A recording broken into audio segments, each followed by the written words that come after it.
Merci beaucoup, bonjour. Bonjour à tous. Je suis donc Marianne Furifal, la directrice générale de l'ADAGP. Et je suis accompagnée de Rebecca Digne, qui est artiste plasticienne et vice-présidente de l'ADAGP. Alors, qu'est-ce que c'est que l'ADAGP? C'est donc la société française de gestion collective des droits d'auteur des arts visuels. Les arts visuels, ce sont plus de 40 disciplines artistiques. Bien sûr, les beaux-arts, la peinture, la sculpture, mais aussi la photographie, les photographies, la photo de presse, la photo plasticienne, mais aussi le dessin, comme la bande dessinée, comme les livres pour la jeunesse, mais aussi l'architecture, le design, l'art urbain. Donc ce sont énormément de disciplines artistiques que l'on retrouve partout, parce que les arts visuels, eh bien, vous le savez, sont dans les musées, sont dans les centres d'art, sont à la télévision, sont vendus dans les ventes aux enchères, dans les galeries, sont sur Internet, sont dans les livres, sont dans les cartes postales. Donc la gestion des droits d'auteur pour les arts visuels, c'est une mission incroyable, formidable, mais qui est vraiment, qui mérite beaucoup d'engagement. Et je suis très heureuse que la CISAC nous permette aujourd'hui, avec Rebecca, de faire un dialogue pour vous parler de ce répertoire qui appartient à la CISAC depuis l'origine, on l'a dit, mais qui représente, en termes en tout cas de perception, pas énormément de montants, mais qui au sein de la CISAC représente 56 sociétés de gestion collective. Nous sommes le second réseau de sociétés d'auteurs dans le monde, après celui de la musique, des sociétés qui sont sur les 5 continents du monde et avec lesquelles nous sommes vraiment toujours très heureux de travailler, parce que comme on l'a dit tout à l'heure, les enjeux que nous avons aujourd'hui à traiter, la défense du droit d'auteur, elle se fait face à des sociétés multinationales extrêmement puissantes. Et grâce à ce réseau de sociétés d'auteurs et grâce à la CISAC, c'est le seul moyen de travailler collectivement et de remporter collectivement les enjeux qui sont les nôtres. Alors à la DSGP, je vous l'ai dit, nous sommes une société d'art visuel. Nous représentons 25 000 membres qui sont notamment et qui élisent tous les ans au sein d'un conseil d'administration 16 représentants, 10 artistes vivants et 6 successions d'artistes. Le conseil d'administration est présidé, vous le savez, par Hervé Di Rosa, mais il comporte aussi des grands artistes comme Daniel Buren, Elisabeth Garouste, Jean-Michel Alberola, et puis Rebecca, bien sûr, et aussi des successions de grands peintres, de grands sculpteurs, notamment Marc Chagall, Joan Miro, Nicolas de Staël ou César. Aujourd'hui, l'occasion qui m'est donnée de faire ce dialogue avec Rebecca va nous permettre d'aborder un certain nombre de sujets. Mais avant ça, Rebecca, est-ce que tu peux nous parler de toi?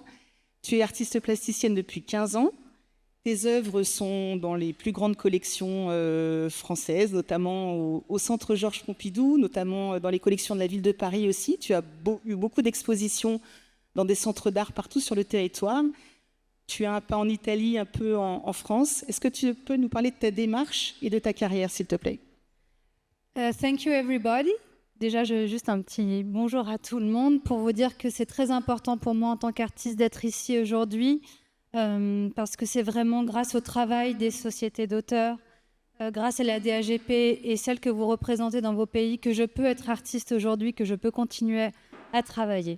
Donc, je suis artiste plasticienne, j'ai commencé dans le cirque aux côtés de Victoria Chaplin pour pouvoir gagner ma vie.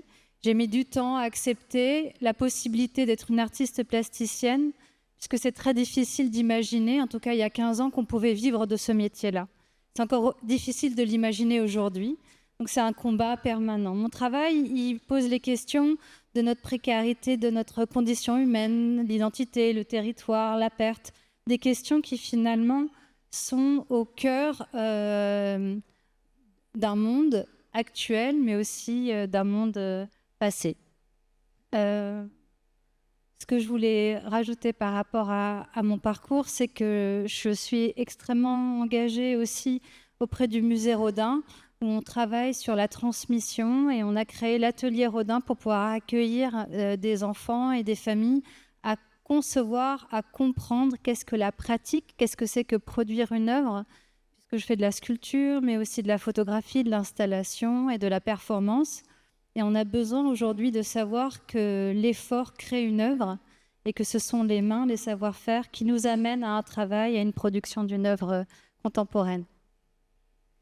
Tu as adhéré à la DSGP, donc tu as fait cette démarche de devenir membre, je crois que c'était en 2008, donc ça fait un peu de temps. Et puis ensuite, tu as été nommé à la commission Action culturelle. L'action culturelle dans les sociétés européennes, c'est ce que les artistes décident de faire avec une partie de la rémunération pour copie privée, qui est une rémunération qui est immensément importante pour la vitalité de la culture, puisqu'elle sert à la fois à rémunérer les auteurs, mais elle sert aussi à soutenir des projets, des structures, accorder des prix, des bourses. Et donc, tu as joué ce rôle pendant plusieurs années à la DSGP. Ensuite, tu as été élue au conseil d'administration. Et puis maintenant, tu en es notre vice-présidente. Pourquoi tu t'es engagée dans une société d'auteurs ? Donc, je suis française, mais j'ai grandi à Naples, en Italie, jusqu'à mes 8 ans. Et les premiers voyages qu'on fait quand on est enfant, c'est pas d'aller au musée Rodin, justement, mais on va à Pompéi. Et donc, quand j'avais 4 ans, je me rappelle d'avoir découvert ce monde archéologique, ce monde de civilisation conservé, qu'on pouvait découvrir, qu'on pouvait toucher, un environnement entouré de mémoire, de mystère aussi, qui est lié à l'histoire d'une civilisation. Et en même temps, j'ai grandi dans le centre culturel français à Naples, où mon père était directeur. Et donc, mon père accueillait pendant 8 ans, 10 ans, des artistes contemporains, Christian Boltanski, Jean-Michel Alberola, mais aussi des écrivains, des musiciens, des cinéastes. Il y a eu un écart, en fait, dans ma vision du monde, qui est d'une part celle du patrimoine, de conserver, de regarder, de savoir d'où on vient, et celle aussi d'une pratique de tous les jours, celle des artistes qui sont là, que je vois dessiner le matin au petit déjeuner sur ma table avant d'aller à l'école, de voir les questions qui animent les débats autour d'un dîner sur des sujets contemporains. Donc cet écart-là m'a passionnée. Il me porte encore aujourd'hui en tant qu'artiste sur les questions que je veux défendre, qui me sont posées et que j'aime transformer dans mon travail. Et en fait, l'engagement auprès d'une société d'auteurs comme la DAGP, c'est pour moi montrer que le temps est notre matière de travail. C'est-à-dire que quand on est dans des commissions, quand on est ensemble tout autour de la table pour réfléchir à comment défendre le travail des artistes d'aujourd'hui, mais aussi les ayants droit, quand je vois Gustave de Staël qui nous montre son exposition, l'exposition de son père, et qui nous dit on a dû brûler les marches de notre escalier pour pouvoir chauffer la maison. Ce sont des images très fortes qui sont plus possibles aujourd'hui, en fait, qui sont plus possibles aujourd'hui parce que grâce à la diffusion des œuvres, grâce à Internet, aux réseaux sociaux, il est possible pour les artistes de pouvoir vivre, de pouvoir continuer à travailler. Et donc cet engagement-là qui m'est finalement indispensable, il m'est indispensable en tant que personne, mais en tant qu'artiste aussi, puisqu'il est nécessaire de montrer que les artistes peuvent vivre de leur travail. Et les commissions que nous portons, les sujets que nous voulons défendre, c'est aussi amener une nouvelle génération à se poser des questions qui nous sont communes, et des questions qui sont portées depuis des années par les artistes qui sont autour de la table des réflexions et qu'il faut défendre. Mais l'étrangeté vertigineuse du temps, c'est qu'il faut aussi prévoir des questions auxquelles on n'a pas encore accès, qu'on n'a pas encore traversé dans notre pratique. Les débats qu'on a eus auparavant sur l'intelligence artificielle nous le montrent. Donc il faut avoir en même temps un pas en avant, en même temps un regard sur notre patrimoine culturel, pouvoir défendre des sujets face à des outils de loi que nous, en tant qu'artistes, on n'a pas, mais on est toujours présent, on est toujours autour de la table, grâce à toi, grâce à votre équipe, pour pouvoir se poser des questions et nous armer en bonne intelligence pour pouvoir faire rayonner notre travail, pour pouvoir le défendre et le transmettre. Et c'est vrai que moi, je peux témoigner de combien, quand on travaille dans une société d'auteurs, c'est réjouissant. ce dialogue que nous avons, nous les techniciens. Quand je dis techniciens, c'est les techniciens du droit, les techniciens de l'informatique, les techniciens de l'économie, les techniciens des marchés économiques et de la comptabilité. Et puis vous, les artistes, qui avez cette vision, ces intuitions-là, et qui nous fixez les caps pour lesquels nous, derrière, on va, avec les équipes permanentes, tout mettre en place pour aller vers quoi vous pensez qu'il faut qu'on aille pour protéger votre art, protéger vos droits. Pour toi, quelles sont les valeurs et les missions premières d'une société de gestion collective ?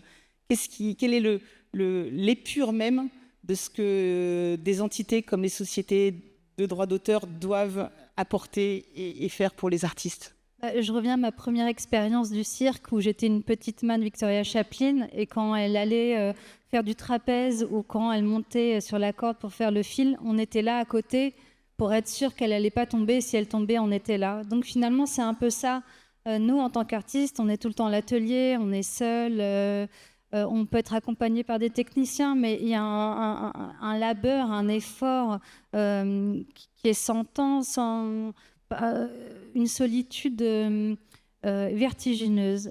Et grâce au fait qu'il y ait une société d'auteurs qui défendent le travail qui a été produit, d'une part, ça veut dire que le travail a vraiment été produit.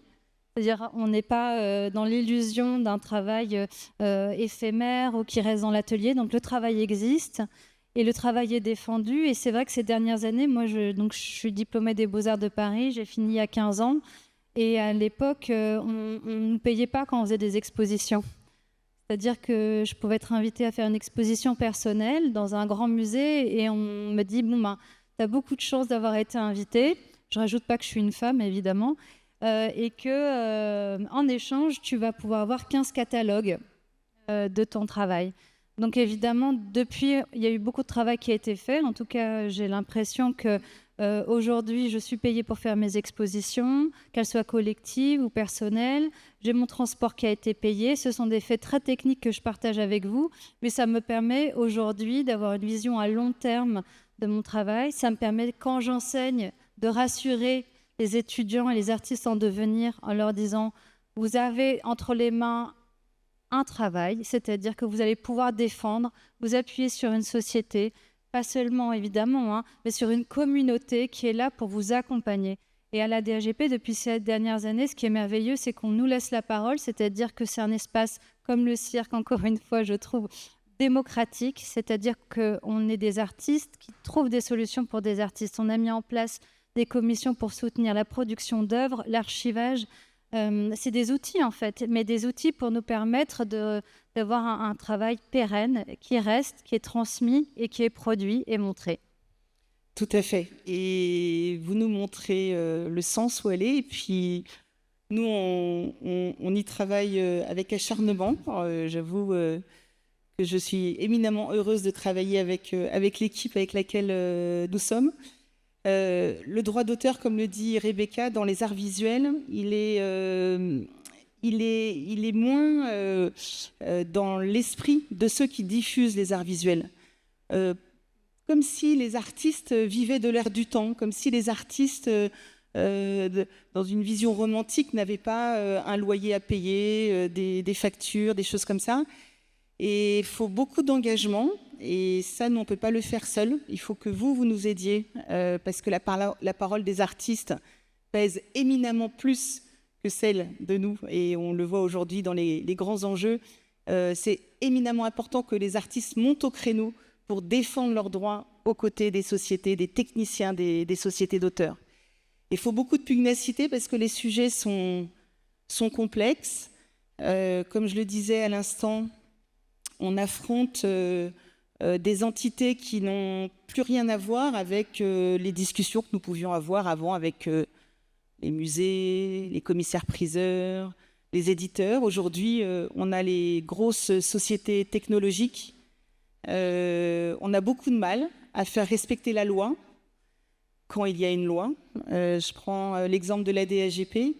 Peut-être avez-vous vu passer, par exemple, le fait que nous avons aujourd'hui pas réussi à a trouvé un accord avec Meta pour la diffusion des œuvres des artistes sur Instagram ou sur Facebook. Nous avions un accord et nous n'avons pas pu le renouveler.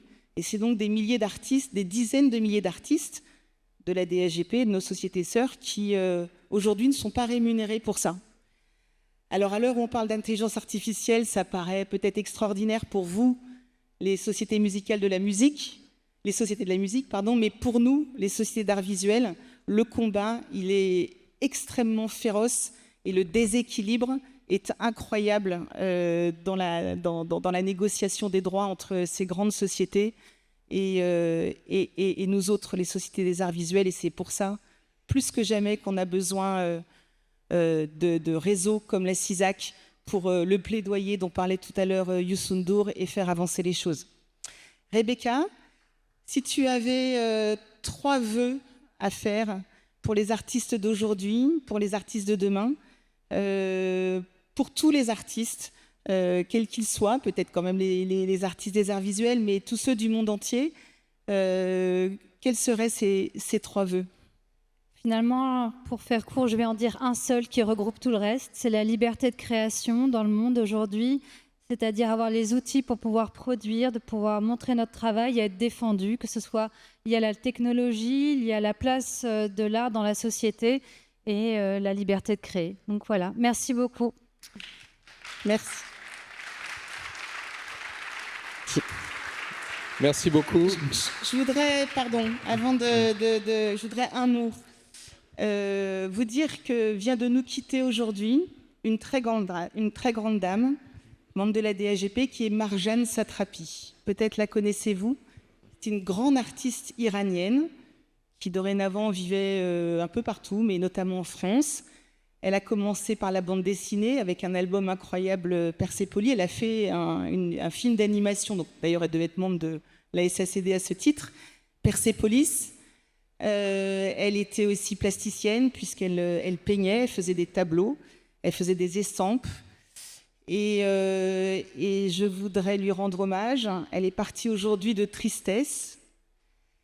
Et je voudrais juste vous dire qu'elle incarne ô combien à la fois la transversalité de l'art et des artistes et aussi la place politique qu'ils ont dans la cité et qu'il faut absolument préserver. Voilà, je vous remercie. Merci.